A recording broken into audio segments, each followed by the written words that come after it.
എന്റെ പരമ്പര ഞാൻ വായിച്ചു. അതിൽ ബഹുമാനപ്പെട്ട ശൈഖുന കാന്തപുരം ഉസ്താദ് ഒന്ന്, അവിടുന്ന് അങ്ങോട്ട് പോയാൽ സഹോദരന്മാര് 44ാമത്തെ ഗുരുവര്യരാണ് സയ്യിദുന അബ്ദുല്ലാഹി ഇബ്നു ഉമർ റളിയല്ലാഹു അൻഹു. അവിടുത്തെയും കൂടി അതാ ഗുരുവര്യരാണ് അസ്റഫുൽ ഖൽഖ് മുഹമ്മദുർ റസൂലുള്ളാഹി സ്വല്ലല്ലാഹു അലൈഹി വസല്ലം. അതിൽ കാന്തപുരം ഉസ്താദുണ്ട്, ഓക്കെ ഉസ്താദുണ്ട്, കെ സദഖുൽ മുസ്ലിയാരുണ്ട്, ഖുത്ബി ഉസ്താദുണ്ട്, അങ്ങനെ അങ്ങോട്ട് കുഞ്ഞഹമ്മദ് ഹാജി ഉണ്ട്. അതിന്റെ ശേഷം അബ്ദുൽ അസീസ് മുസ്ലിയാർ വളപ്പിലുണ്ട്. അങ്ങനെ ഞാൻ വായിച്ചു. എന്നാൽ അങ്ങനെ വായിച്ചു റസൂലുള്ളവരെ വായിച്ചു. ഇതേത് ആലിമീങ്ങൾക്കും പണ്ഡിതന്മാർക്കും വായിക്കാൻ കഴിയും സനദ് അവരെ കയ്യിലുണ്ടെങ്കിൽ.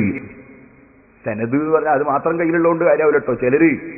ചിലര് ഒരു കടലാസ് വാങ്ങിയിട്ട് പറമ്പന്റെ അടുത്തുണ്ട് എന്ന് വിചാരിക്കരുത്. ആധാരം കയ്യിലുള്ളത് കൊണ്ട് പറമ്പുണ്ടായിക്കൊള്ളോന്നില്ല. ആധാരവും വേണം, പറമ്പ് കൈവശവും വേണം.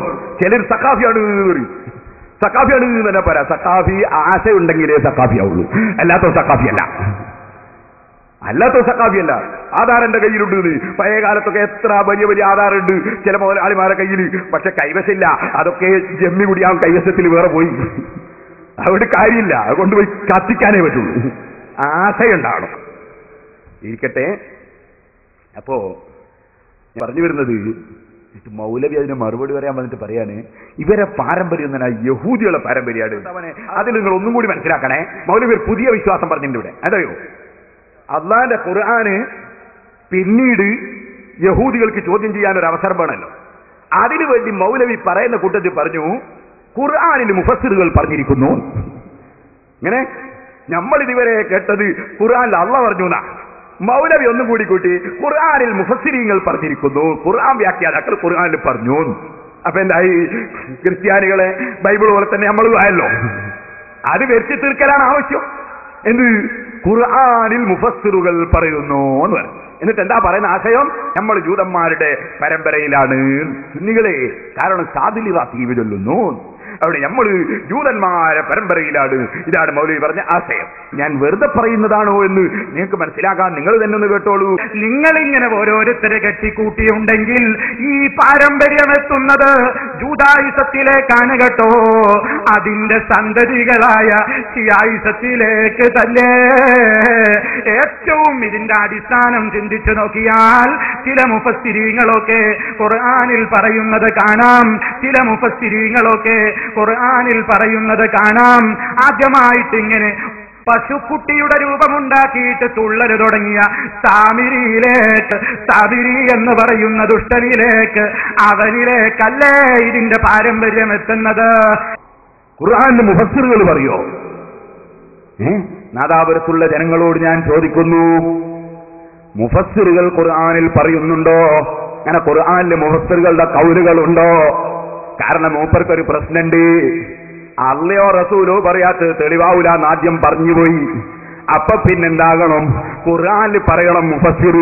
ഖുർആന്റെ വ്യാഖ്യാനത്തിൽ പറഞ്ഞാൽ പോരല്ലോ. അതിന് മൂപ്പരൊന്നതാ അട്ടിമറിച്ചതാണ്.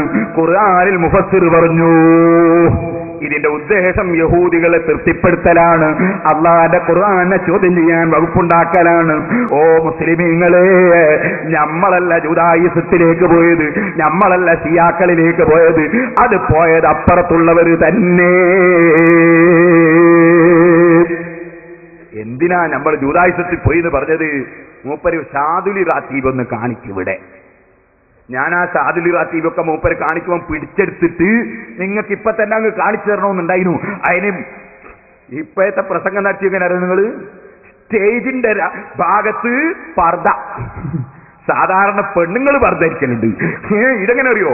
മൗലവിക്ക് പർദ്ദ. ഇങ്ങനെ പർദ്ദ സ്റ്റേജിന്റെ തൊട്ടുഭാഗം ഫുള്ളായിട്ട് അങ്ങ് മറച്ചളിഞ്ഞു, വലിയ മറ.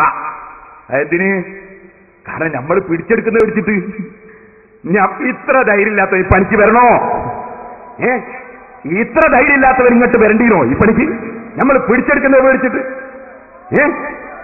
എന്റെ മറച്ചു വെച്ചു. അതുകൊണ്ട് നിങ്ങൾക്ക് അയാളെ കാണിച്ചു തന്ന സാദുൽ റാത്തീബ് ഇപ്പൊ കാണിച്ചു തരാൻ എന്റെ അടുത്ത് വകുപ്പില്ല. അതിന് ഇൻഷാല്ലാഹ് ഞാൻ CD കയറ്റുന്നുണ്ട്. ഇപ്പൊ നിങ്ങൾക്ക് ഞാൻ കാണിക്കുന്നുണ്ട്. വേറെ മൂപ്പര റാത്തീബ് കാണിക്കുന്നുണ്ട്. ഞാൻ സാദുൽ റാത്തീബില് അല്ലാഹ് അല്ലാഹ് അല്ലാഹ് എന്ന് പറഞ്ഞിട്ട് സാദുൽ റാത്തീബ് ചൊല്ലുന്നവര് ദിക്ർ ചൊല്ലുന്നു.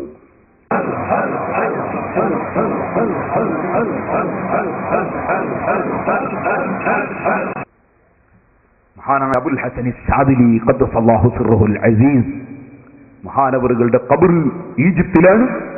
വിനീതരായ എനിക്ക് അല്ലാഹു തആല അവിടെ പോയി സിയാറത്ത് ചെയ്യാൻ അവസരം തന്നിട്ടുണ്ട്.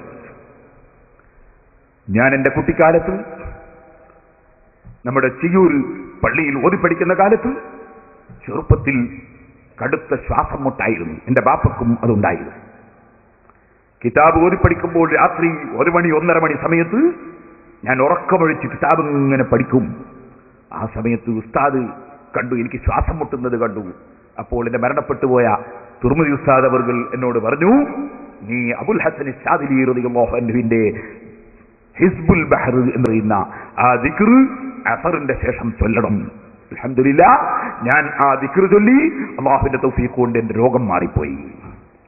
അതുകൊണ്ട് തന്നെ ഈജിപ്തിൽ ചെന്നപ്പോൾ കൈറോവിൽ നിന്ന് 1000-ഓളം കിലോമീറ്റർ പോകണമെങ്കിലും ഞാൻ അവിടെ അബുൽ ഹസൻ സാദിലി റളിയല്ലാഹു അൻഹുവിന്റെ ഖബർ സിയാറത്തിന് വേണ്ടി പോയി. അവിടെ ചെന്നപ്പോൾ എനിക്കൊരുപാട് അനുഭവങ്ങൾ ഉണ്ടായി. ഇപ്പോൾ ഞാൻ അതിലേക്ക് കടക്കുന്നില്ല.